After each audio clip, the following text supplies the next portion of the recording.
Hello, I'm Dawn Richerson here with you for the book of Hebrews. We're going to be reading together the book of Hebrews, and then we'll have a bit of discussion as I am led to do that. I have just it's been on my mind and heart actually the last week that I've been circled back and called back to the book of Hebrews, which has always been perhaps my favorite, next to the Gospel of John, which has a very special place in my heart. I think it's the book of Hebrews that speaks to me the most. A funny story: I have a seminary degree, and when I was from a Baptist school of theology, and when I was a student in one of the New Testament classes that I took, I actually loved the New Testament very much, but the time of the class was right after lunch, and I was always falling asleep in the class.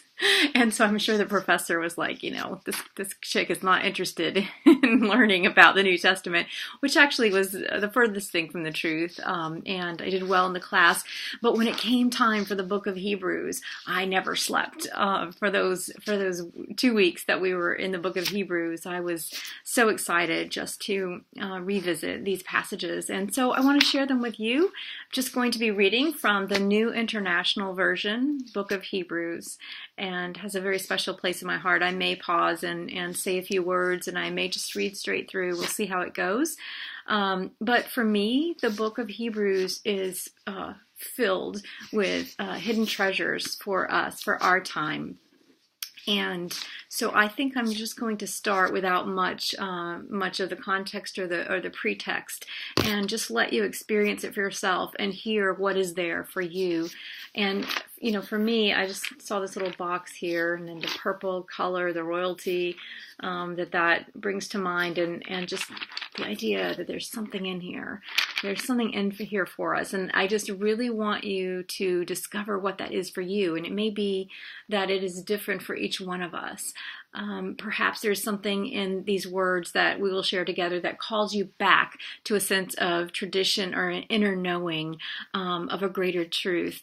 Or perhaps you will hear something for the first time and see something in a new way. So, book of Hebrews from the New Testament, and we will start with chapter 1 without much of an introduction. Hebrews chapter 1. In the past, God spoke to our ancestors through the prophets at many times and in various ways. But in these last days, he has spoken to us by his Son, whom he appointed heir of all things, and through whom he also made the universe. The Son is the radiance of God's glory and the exact representation of his being, sustaining all things by his powerful word. After he had provided purification for his sins, he sat down at the right hand of the Majesty in heaven. So he became as much superior to the angels as the name he has inherited is superior to theirs. For to which of the angels did God ever say, "You are my son, today I have become your father"? Or again, "I will be his father, and he will be my son"? And again, when God brings his firstborn into the world, he says, "Let all God's angels worship him."